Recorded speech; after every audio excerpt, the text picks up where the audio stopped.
මම ලක්කදී නම් මේ ටිකට ආස වෙලා තියෙන ස්පයිසි නැට් කියන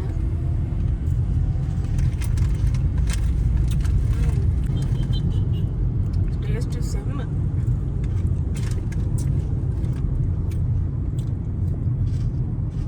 මේකේ රස අඩු කරලා මීට කලින් මම රහට ගෑවා.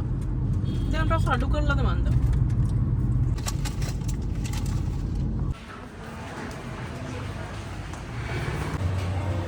Hi guys, ඉතින් අද අපිට ආසාවක් ආවා චීස් චිකන් කොත්තුවක් කන්න.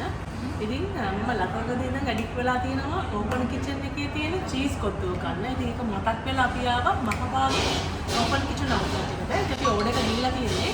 ඒත් එකම අපි ගත්තා චීස් ඇන් එග් බර්ගර් එකක්. මගේ ෆේවරිට්ම බර්ගර් එක. එවර්ග්‍රීන්. ඔව් එවර්ග්‍රීන් බර්ගර් එකක්. ඉතින් අපි try කරලා බලමු. මම try කරා. ගහකට නිසා තමයි දැන් ආයෙත් ආවේ. ඇත්තම ඕපන් කිචන් එකේ චීස් කොත්තුව කවුද try කරලා දෙන්නේ? try කරලා තියෙනවා නම් ඔයාගේ අදහසත් පහලින් කමෙන්ට් එකක් දාගෙන යන්න. ඒ වගේම වීඩියෝ එක අන්තිම වෙනකම් බලන්න ඉන්න. ඉතින් තියෙනවා චීස් කොත්තුව.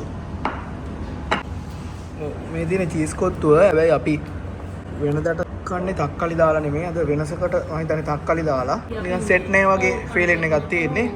බලමු කාලම් බලමුකෝ. වෙනදට අපි හැබැයි මේකේ චීස් කොත්තුව කනවා. මේකේ චීස් කොත්තුවට ගහන්න කොත්තුවකුත් නැහැ.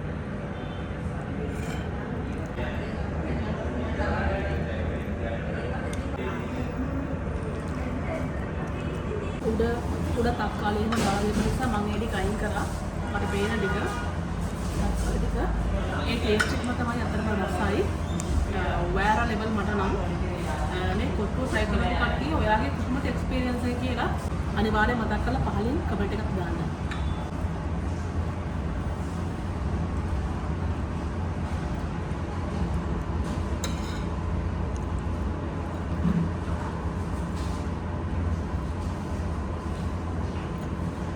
මේක තමයි චීස් ඇන් එග් බර්ගර් එක.